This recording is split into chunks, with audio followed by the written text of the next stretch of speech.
Muy buenos días y bienvenidos a esta segunda parte donde continuaremos hablando del tema de las motivaciones que tienen los asesinos múltiples. En el video anterior estuvimos hablando del tema de las motivaciones de los asesinos en masa, asesinos con fines terroristas, copycat, asesinos con fines políticos y asesinos con fines económicos. Y dijimos que íbamos a dejar para esta segunda parte el tema de los asesinos itinerantes y el tema de los asesinos seriales por cuestión de que el video no se hiciera tan largo. Así que vamos a empezar un poquito. Mi nombre es Sofía Castillo, soy psicóloga forense. Vamos a tratar este tema el día de hoy. Cualquier duda que tengan, información, pueden escribirla en los comentarios. También pueden conseguir mayor cantidad y amplitud en este tipo de temas en las intervenciones que están actualmente en mi página web. Se las dejo aquí en las redes sociales donde estamos trabajando temas forenses, criminales, criminalística, criminología, estamos trabajando temas asociados a psiquiatría, derecho, no obstante, a manera general, con el objetivo simplemente de instruir. Eh, Aclarando que soy psicóloga forense, en este caso, precisamente, simplemente vengo aquí con el objetivo de instruir estas características generales que abarcan y que motivan a un criminal serial a cometer pues un crimen u otro. Así que empezamos. Recuerden suscribirse. Recuerden suscribirse. ¿Qué es un asesino itinerante? Un asesino itinerante es básicamente una persona que comete más de 3 crímenes sin un periodo de enfriamiento entre ellos. ¿Qué significa esto? Un periodo de enfriamiento es cuando el sujeto deja entre crimen y crimen el tiempo suficiente para pasar por una serie de fases que no suceden en estos casos, suceden en los casos de los asesinos seriales. Eso vamos a estar hablando un poquito más adelante, para que ustedes entiendan el proceso por el cual pasan los seriales y qué diferencia estas fases de lo que es un itinerante y un serial. En el caso de los itinerantes, no se procesan las fases de esta forma igual que en los seriales. Entonces, el tiempo, el periodo de tiempo entre crimen y crimen simplemente es reducido. ¿A qué me refiero? Un asesino itinerante, persona que mata más de 3 personas sin periodo de enfriamiento entre los crímenes y que básicamente va de un lugar a otro. Es una persona que sale, mata a varias personas en su casa, se va de la casa, va a la escuela, mata a varias personas en la escuela. Los casos de los shooters que hemos estado viendo tan frecuentemente, como que están aumentando los casos, como que estamos aumentando mucho los casos. Van a diferentes lugares, matan diferentes personas y se mueven de set a set, se mueven de lugar a lugar con el objetivo de matar grupos de personas en cada uno de sus lugares. Algunos de ellos terminan por suicidarse, otros simplemente se dejan atrapar. Usualmente finaliza de esta manera, o los atrapan o se suicidan porque generalmente dan el tiempo por irse moviendo, no tienen mecanismos de engaño, no tienen técnicas, mecanismos tanto de aproximación, sino que su aproximación es repentina. Al ser repentina da tiempo incluso de hacer grabaciones, da tiempo de reportar que una persona está cometiendo crímenes en tal lugar, a veces no le da tiempo a salir y no le da tiempo a terminar de cometer el proceso que ellos querían inicialmente, pues porque dura mucho tiempo en una misma zona. Estos asesinos también son llamados asesinos itinerantes o asesinos relámpagos, precisamente porque actúan de manera rápida en cada zona a la que van. Y esa rapidez es lo que los hace ser, pues precisamente itinerantes. Ahora bien, ¿qué sucede con estos sujetos? Un asesino itinerante crea una propia realidad, crea una realidad específica. No estamos hablando de una condición psicológica psiquiátrica. Ojo aquí en lo que voy a tratar de explicar de la manera más llana posible. No estamos hablando de una condición de enfermedad en donde el sujeto o está alucinando o está teniendo visiones o reporta que está viendo personas, está escuchando voces o reporta que está viendo personas que le mandan a cometer el crimen. No estamos hablando de eso, aunque puede darse el caso. Aquí estamos hablando de personas que crean su propia realidad basada en condiciones específicas que ha ido viviendo y que ha ido procesando en todo el tiempo, en la historia de su vida. Por eso, usualmente, no en su totalidad, los asesinos itinerantes suelen ser jóvenes, porque son personas que tienen un alto nivel de reactividad y van almacenándola. Vamos a decirlo de la siguiente forma. Suelen ser personas que no expresan constantemente las situaciones que les ocurren, no expresan constantemente lo que sienten, tienen una alta rabia en su interior, almacenan un gran nivel de agresividad y en un momento pues simplemente detonan. Dado este detonante por una condición o por otra. Ahora, en los asesinos itinerantes se va viendo un proceso por el cual se va pasando. No es que sucede de manera repentina, no es que el sujeto salió a matar de manera fugaz y porque le dio la gana un día, porque arrancó con eso, no. Esos son sujetos que van poco a poco almacenando este tipo de pensamientos, almacenando este tipo de ideas y llegan al punto de una consideración que los legitima moralmente. Pero vamos a hablar un poco más adelante del tema de la legitimación moral. Antes de entrar a eso, tenemos que hablar del tema de la herida narcisista. ¿Por qué quiero tocar el tema de la herida narcisista? En el caso de los itinerantes, se da mucho que estos son sujetos que se ven invadidos constantemente, ya sea por condiciones asociadas a bullying, a acoso, a situaciones sociales. Fíjense que hago una puntualidad en el tema social, porque no es que aquí es más relevante la parte psicológica, no lo es realmente. Y yo sé que aquí puedo tener problemas con muchas personas que puedan opinar lo contrario. La condición psicológica te da la, la facultad de tú tener una situación, una condición, una emoción, una percepción ante una situación. Sin embargo, el detonante que te impulsa a cometer un hecho viene usualmente dado por características sociales. ¿Por qué?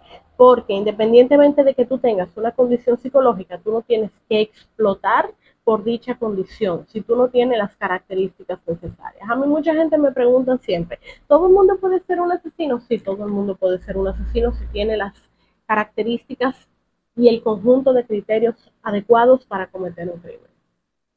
Lamentablemente hay que explicarlo de esa forma, no hay otra forma de decirlo. Cuando ustedes piensan en un criminal, ustedes dicen, no, es una persona que está descompuesta a nivel mental, está rota, es una persona que es un demente, muchas personas piensan en demencia, muchas personas piensan en que es un sujeto que se volvió loco, son las expresiones que más frecuentemente se escuchan. Y no estamos diciendo que las opiniones no son válidas. Estamos diciendo que si lo analizamos de manera científica, existe una motivación, existe un detonante, existe una razón por la cual se seleccionó un modus operandi u otro. No viene porque le dio la gana y arrancó un día y lo hizo de tal forma. Todas las condiciones adoptadas vienen dadas por una situación asociada a la historia de vida del sujeto. Siempre, o sea, siempre. Ahí no podemos, yo no puedo decirle, no, eso es un quizá, no. Las condiciones de la forma y el modus operandi que adopta una persona va dado por su historia de vida. Busquen que ahí hay. Chequen que van a encontrar. ¿Qué pasa con los asesinos itinerantes? Estos tienen una heridita narcisista en donde se da un proceso asociado a la humillación. Nosotros percibimos la humillación y quizás de una forma u otra dejemos pasar los procesos, quizás simplemente respondamos mal, quizás simplemente nos sintamos ofuscados, peleemos, lloremos, lo que sea. Para estas personas tenemos que multiplicarlo por 1000, por 2000, esta emoción que ellos sienten, esta humillación que ellos sienten. ¿Por qué? Porque es una humillación acumulada. No es que se sintió en un momento un proceso de humillación y yo como persona sé y tengo los recursos para procesar esta humillación, entender lo que me sucedió, superar lo que me sucedió y continuar con mi vida.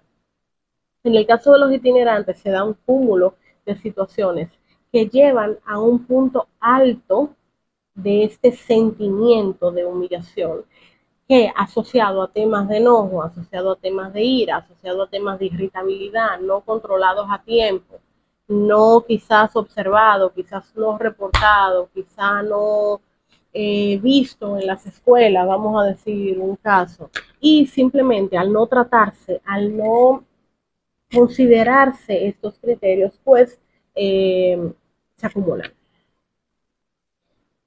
Cuando estos sujetos deciden y ya tienen la decisión, no hay otra forma, de cometer un crimen, llega el proceso de esa legitimidad moral que les hablaba ahorita. ¿Qué es una legitimidad moral? Es básicamente el permiso para la ejecución de un crimen. ¿Qué sucede con esto?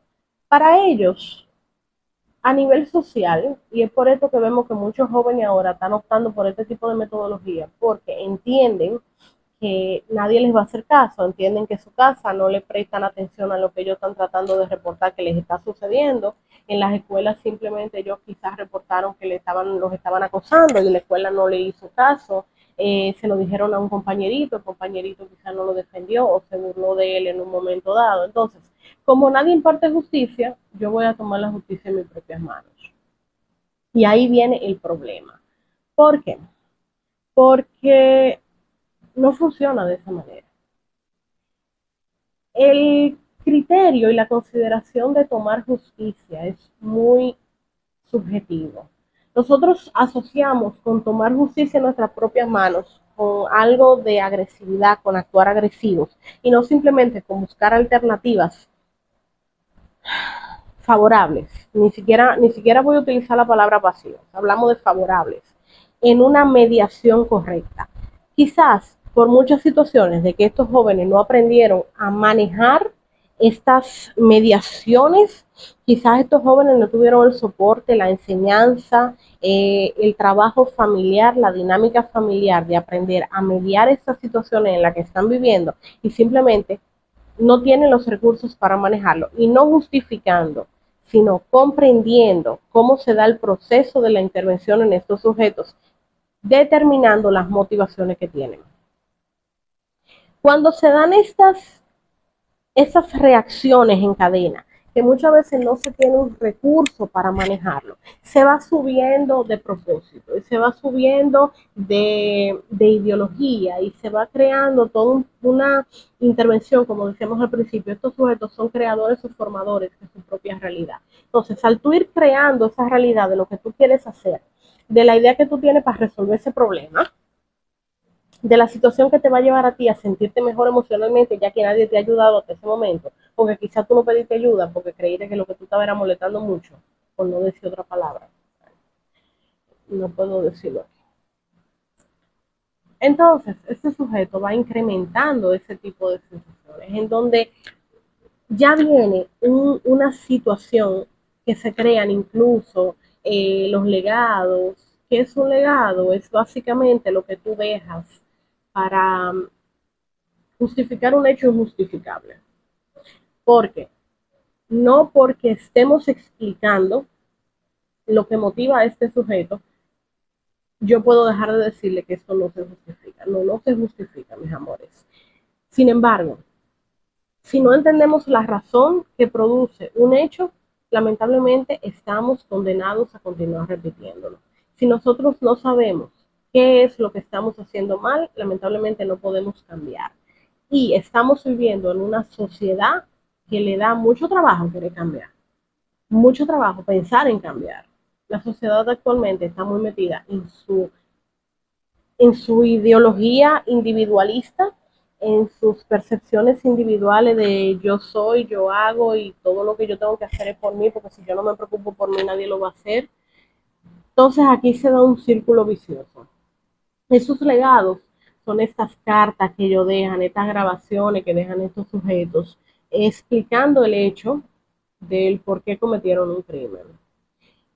Y aquí, y esto es porque debemos de recordar que el ser humano es un ser simbólico. Y al ser una persona, un ser simbólico, pues necesita realmente dejar algo, hasta por un proceso ansioso en el cual ellos se preguntan qué van a decir de mí después de mi muerte. Porque seamos realistas, los asesinos itinerantes no van a cometer un hecho con el objetivo necesariamente de regresar a su casa. Ellos saben que es muy probable que mueran, de hecho la mayoría de ellos mueren, muy pocos son atrapados antes de morir o de suicidarse. Sin embargo, ese qué dirán de mí después de la muerte es un proceso en donde se da esa invasión al ego, donde se da ese proceso ansioso y en donde nosotros tenemos que entender que al llegar a ese nivel tan alto, de ya haber pensado hasta en esto, en qué van a decir, en qué yo puedo dejar para justificar lo que hice, la razón y la motivación de ese relato que estos sujetos se construyeron no te deja no cometer el hecho, porque el no cometer el hecho sería una recaída en el mismo fracaso. En el mismo fracaso que estabas inmerso al inicio y que querías salir. Entonces, como ellos sienten que en este proceso ya no pueden volver a fracasar, pues vuelven y cometen el hecho. No obstante a esto, vuelvo y repito, eso no justifica la acción, no justifica la acción. Sin embargo, es lo que le decía ahorita, si nosotros no entendemos una condición, nosotros no podemos saber cómo trabajar esa condición. Si nosotros no entendemos que esa razón y esa motivación se crean porque quizás un niño está siendo acosado, porque quizás un niño no encuentra una salida fiable, porque quizás un niño no tiene confianza para hablar a tiempo, y puedes recaer en condiciones de este tipo de pensamientos. Y es un momento en el cual yo tomo para recalcarles a ustedes, mis amores, que si ustedes ven que su muchachito se está poniendo como raro, si usted ve que su hijo ya está teniendo como unas ideas un poquito distorsionadas, un poquito agresivas, un poquito fuera del contexto del cual nosotros mantener un eje ecuánime de los procesos de supervivencia, de vivir, de convivir, porque seamos realistas. Yo tenía una profesora que me dijo una frase que yo no olvido. Todo el mundo ha explotado a alguien en su cabeza. Y es la verdad. O sea, señores, nosotros no es que no tenemos factores de agresividad. La agresividad te impulsa a continuar más adelante. La agresividad te impulsa a luchar. Pero ya una agresividad ejecutada con un objetivo es una violencia. Entonces, esa violencia reiterativa es lo que da un peligro constante. Y no necesariamente sea una violencia ejecutada, puede ser una violencia que inicie aquí y que se esté planificando, que se esté cocinando ahí adentro hasta que ese muchacho encuentra cómo va a resolver el problema en el cual se está enfrentando. Y a esto sumado a todo el proceso de la accesibilidad a armas que hay en muchos países, de la baja atención que se está dando, del alto nivel de exigencia que se tienen con muchos niños. Sí, aunque el alto nivel de exigencia en esta sociedad actual tiene que tenerse, yo soy de las que apoyo que debe de tenerse, porque aunque tú críes tu hijo de una manera aceptable, de una manera educada, con valores, con respeto, muchos muchachitos no están así. No, muchos muchachitos no están así. Entonces tú te encuentras que tu hijo a lo mejor se está juntando con alguien que no le ayuda. Y por más esfuerzo que tú hayas hecho, ese niño se puede ver sujeto a muchas situaciones variables que pueden influenciar en que cambie esa perspectiva. Ahora bien, vamos al segundo tema y vamos a hablar de los asesinos seriales y las motivaciones. Este es uno de mis favoritos. ¿Por qué? Porque son muy puntuales. En el caso de los asesinos seriales, como yo le decía ahorita, pasan por un proceso de fases. ¿Cuáles son las fases? Las fases son básicamente un círculo vicioso por el cual ellos van rodando y rodando y rodando. Ahora, ¿qué sucede con estas fases? Primero inician por una fase de fantasía. La fase de fantasía es la fase en la cual se tiene la idea del hecho. Se crea el hecho, se elabora esa idea del hecho y pues se accede al proceso de la comisión del hecho. Cuando se comete el hecho, se observa que esto quizás no logró satisfacer todas las motivaciones que tú tenías desde un inicio o no logró llegar al objeto de la furia. ¿Qué es el objeto de la furia en un asesino serial? Es la persona que inicia el proceso por el cual se cometieron los asesinatos. El objeto de la furia es, por ejemplo, esa persona que no te protegió y tú creaste todo un sistema de venganza hacia esa persona. El objeto de la furia fue, por ejemplo, ese sujeto que violó a alguien, violó a un niño, y tú creaste ese sistema, ese mismo sistema de furia hacia esa persona. Al haber creado ese sistema de furia y tú haber determinado que ese es el objeto que te genera el problema, tú creas hechos y creas variables. Es por eso que en el tema de la victimología con los asesinos seriales se observan muchos patrones eh, característicos de esas víctimas y así se puede rastrear la posibilidad de muchas variables que inciden en la comisión del hecho de ese criminal y en el modus operandi. Y se puede determinar incluso por qué viene arrastrando ese sujeto, qué característica particular viene arrastrando ese sujeto, con el objetivo de determinar hasta quién es. Por ejemplo, el tema de Juana Barraza. Juana Barraza, la Mataviejitas, es una asesina serial mexicana que mataba ancianas. En el caso de Juana Barraza, ella fue vendida en su infancia por su madre. Fue vendida a cambio de unas cervezas. El objeto de su furia para ella era su madre. Como su madre ya ella no la iba a matar, ¿qué hacía ella? Mataban personas ancianas que ella consideraba que matándolas ella satisfacía o podía satisfacer la necesidad de matar a su madre, que ella tenía de manera intrínseca. Ella estaba matando el objeto de la furia que le generó la condición inicial o el trauma inicial por el cual ella inició sus asesinatos. Esto por poner un ejemplo. Después de que se comete ese crimen, al entrar en el proceso de la depresión, que tú te das cuenta que tú simplemente evadiste la condición que te generó la furia, o ya tú no puedes actuar en base a ese objeto de la furia, o quizás no te llenó, si actuaste contra ese objeto de la furia, no te llenó emocionalmente, tú te deprimes, porque te diste cuenta de que tu trauma sigue ahí, y el trauma no se resuelve matando el objeto de la furia, ¿verdad? El trauma se resuelve procesando lo que tú hiciste, procesando lo que te pasó y superando.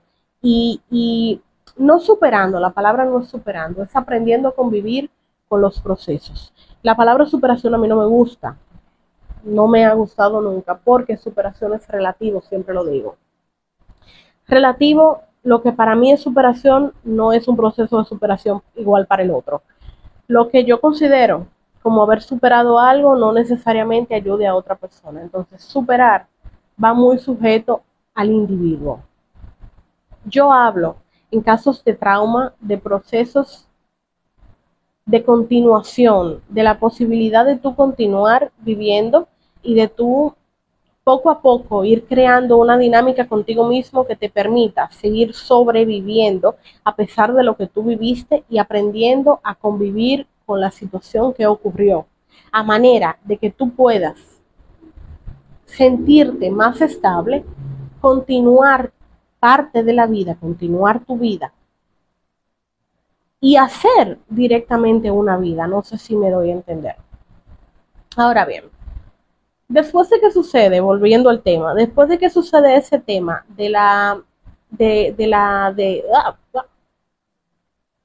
después, ay, me enredé. Ok, después de que sucede ese tema de la depresión, vuelve el sujeto a lo que es o la otra fase de fantasía, una segunda fase de fantasía, en donde ya empieza a crearse idea de qué puede hacer, de cómo resolver eso, de a quién más puede matar, etcétera, etcétera, hasta que vuelve y genera en la fase de fantasía inicial, que es en la que empieza a planificar el crimen.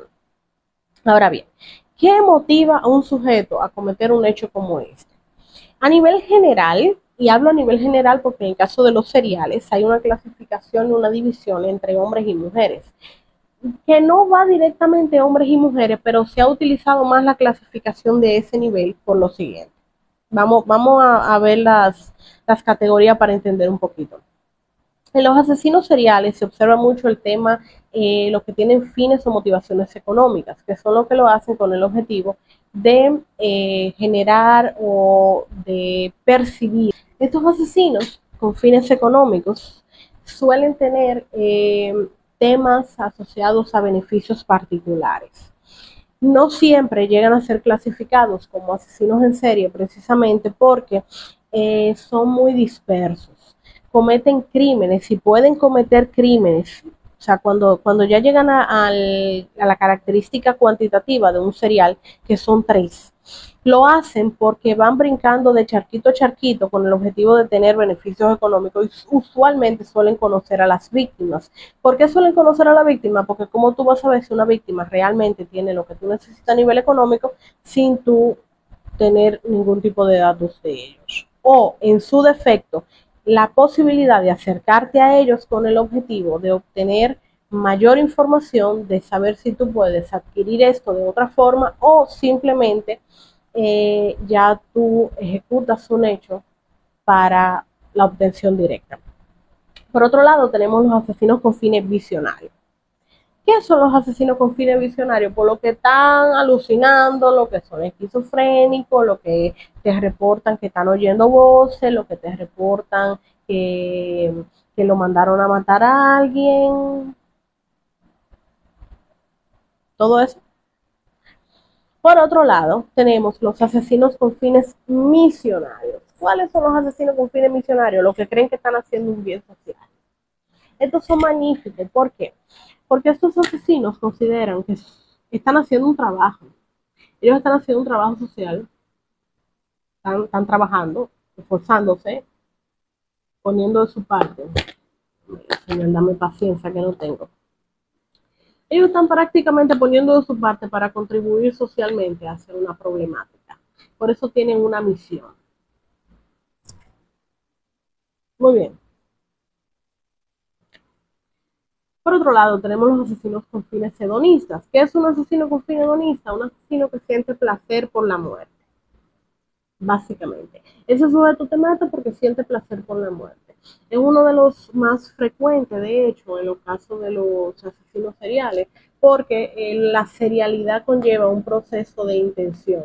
Y la intención se da por una satisfacción personal. Entonces, esa satisfacción personal no se continúa ejecutando usualmente, sino se sienten una serie de emociones que van directamente al proceso de la fantasía de este sujeto, de esa comisión del hecho, no solamente por vengarse de la persona que cometió el hecho, sino por sentir ese placer que generó el momento de la comisión.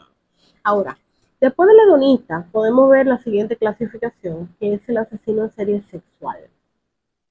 El sexual es el que siente placer antes, durante o después de el acto, o sea, de la comisión del crimen.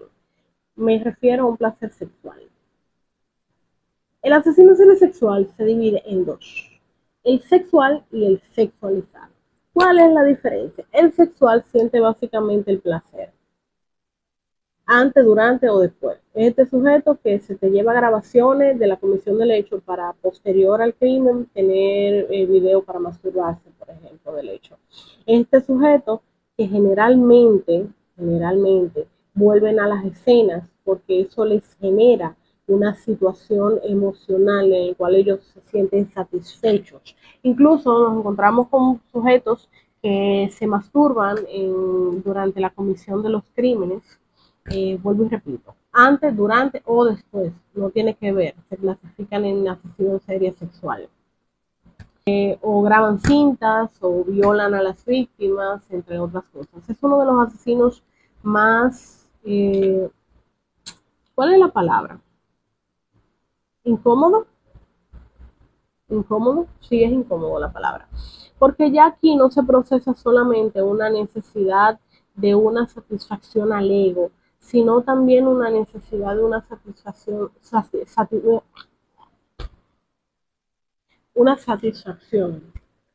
sexual, que pues la víctima es quien paga esas consecuencias. Por otro lado, tenemos lo que es el asesino en serie sexualizado.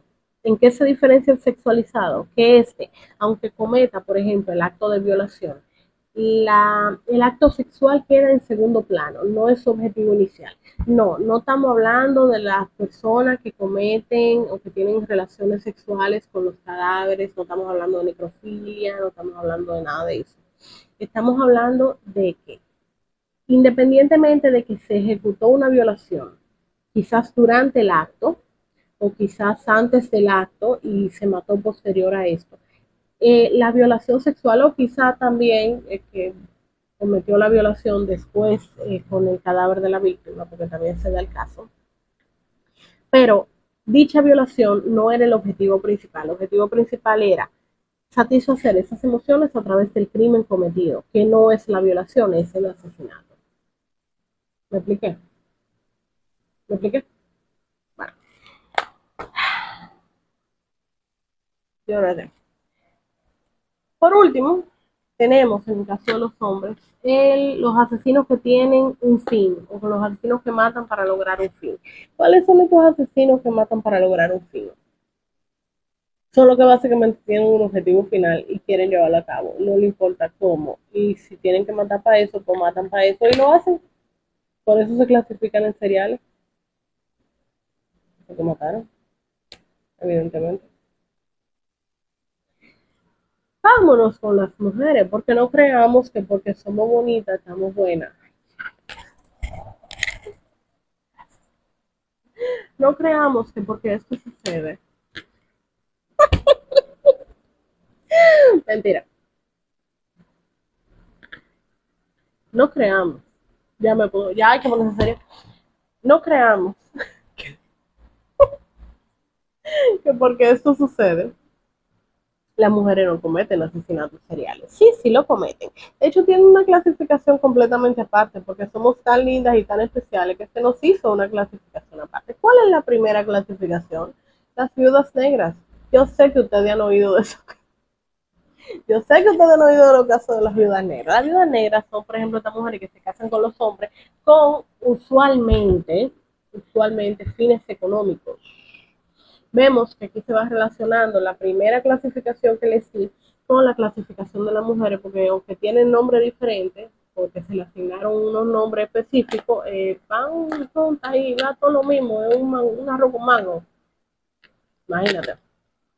Las viudas negras usualmente inician sus crímenes a la edad de 25 años. Un punto muy a tomar en consideración es que suelen utilizar estos tipos de mecanismos, fármacos, venenos, etcétera. Eso se ve mucho en el caso de las mujeres asesinas y por eso cuando lo usa un hombre, incluso los investigadores a veces toman mucho en consideración si son mujeres, si no, esto no quiere decir que no lo vayan a agarrar, así que no vayan agarrando y que, ay no, que yo estoy viendo un video, ay que mira, que no, no, no, no, no, lo van a agarrar, señores, lo van a agarrar, pero, o por lo menos esperamos, eso esperamos que realmente, ¿qué estoy diciendo?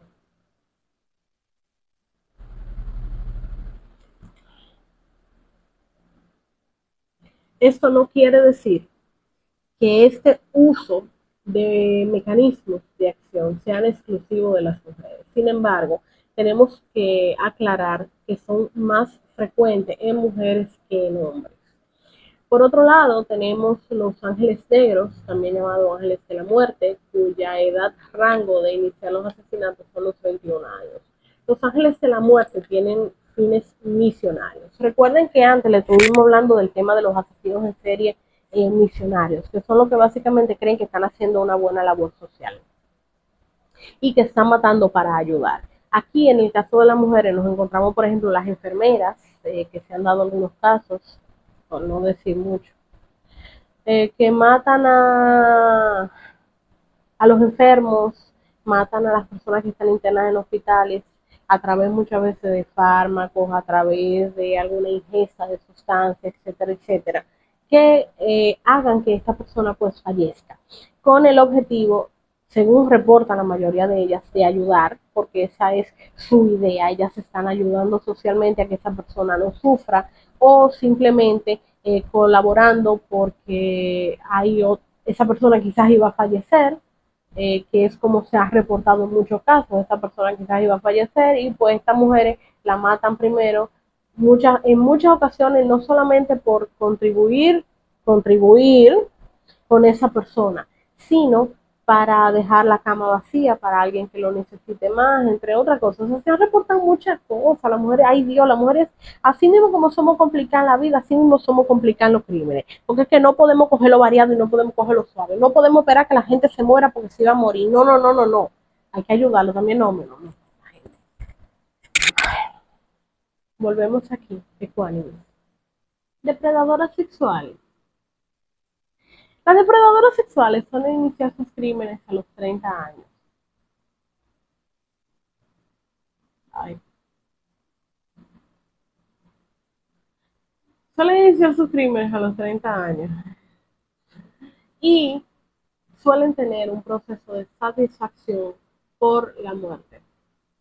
No es que violan, no es que cometen violaciones. En el caso de las depredadoras sexuales, en su mayoría, o sea, las mujeres rara vez incurren en temas asociados a sexualizaciones de los crímenes, etcétera, etcétera, sino que la muerte le produce una satisfacción sexual a esas mujeres que es utilizado con diferentes mecanismos, masturbaciones, vivencias particulares, satisfacciones, bla, bla, bla, bla, bla, bla. Todo eso. El punto es que la satisfacción inicial se da por la muerte per se, no por el proceso sexual que va a venir a través y generado por esa muerte. No sé si me di a entender. Me refiero, la muerte es lo que te produce la satisfacción. ¿Quedamos claros? Después tenemos las mujeres que utilizan la venganza o que la motivación de ellas es la venganza. Esto es muy frecuente y por eso empiezan más jóvenes. Son una muchachita que empiezan esto de los 22 años. Ya pasamos esa edad. Que empiezan esto de los 22 años. Esas mujeres que cometen crímenes o asesinatos seriales por venganza, es difícil que se clasifiquen en seriales. ¿Por qué es difícil que se clasifiquen en seriales? Porque generalmente la venganza es muy puntual, señor. O sea, yo creo que no hay que analizarlo mucho. La venganza es muy puntual. La venganza va generada en su mayoría hacia una o dirigida hacia una persona o hacia un punto específico, no hacia todo un grupo de personas. Ahora, cuando hay un grupo de personas, pues le permite que esa mujer se convierta en serial. Pero es lo que le digo, casi nunca se clasifica porque la venganza usualmente va dirigida hacia una persona. No es tan frecuente encontrarse una venganza dirigida a todo un grupo de personas y yo salgo a matar un grupo de personas de esa misma categoría porque me entró un sistema nervioso raro, porque me dio con eso y porque no encontraba más nada que hacer con mi vida, básicamente. Por otro lado, tenemos las asesinas seriales por beneficio. Fijémonos que estaba muy relacionada con la viuda negra, pero la viuda negra planifica más el proceso. La viuda negra tiene un objetivo y llevan parte de su vida con el fin de lograr ese objetivo. Las que son por beneficio son las que te pasan menos tiempo, que quizá te enamora un hombre, matan al hombre, sacan lo que vayan a sacar y se van por ahí mismo. O quizá querían una casa, se la saquen un hombre, matan al hombre para conseguir la casa, etcétera, etcétera, y se van por ahí mismo y siguen con su vida. A lo mejor venden la casa, a lo mejor no la venden, pero se asocia mucho al tema de la viuda negra. O sea, hay que tener esa clasificación muy puntual para saber diferenciarlas. Después tenemos las asesinas seriales en grupo. En esos casos se da muy frecuente lo que son las familias asesinas. Generalmente las mujeres no forman, usualmente, señores, usualmente, las mujeres no forman un grupo con el objetivo de salir a matar, no. Cuando son los casos de mujeres, se logran formar familias y asesinos en donde intervienen mujeres que también forman parte del mismo proceso. Sale el marido, sale la mujer o el novio o la mujer, quizá los muchachitos, quizá los hijos, y todo se convierte en una familia asesina o forman un grupo que se considera una familia y pues cometen crímenes. Pero no es tan frecuente que sea un grupo de mujeres únicamente. Aquí se dan las familias y las familias son de ambos sexos, o sea, hombre, mujer. Por otro lado, tenemos lo que son las asesinas con trastornos, algún tipo de trastorno que le generó la condición por la cual cometieron los asesinatos, y se clasifica así también, aunque las otras también tengan trastorno, pero Cuando tú no estás muy claro, tú no clasificas con trastorno, porque quizá esa mujer no ha incurrido en un proceso de ángel de la muerte o en un proceso de viuda negra o en una depredadora sexual y tú simplemente la clasificas como una mujer con un trastorno que haya cometido crímenes seriales. Eso nos resta, ojo, eso nos resta peso al crimen que cometió. El crimen que cometió sigue siendo un crimen. Sin embargo, se clasifican así por la motivación que lo impulsó. La motivación fue la misma condición que generó el problema. La motivación fue el mismo trastorno que tenía que la llevó a la comisión de un crimen. Por una o por otra razón, condiciones biológicas, psicológicas, sociales, ya estamos hartos de explicar eso, yo creo, ya lo hemos explicado mucho. Y tenemos, por último, las asesinas seriales sin explicación, que son simplemente las que nadie encuentra por qué lo mató, nadie encuentra por qué salió a matar, muchas veces la matan antes y no pudieron interrogarla y la mujer no testificó de por qué salía a cometer los crímenes o simplemente no se le encontró una razón válida a las justificaciones que ella misma puso y se meten en una sin clasificación o sin explicación.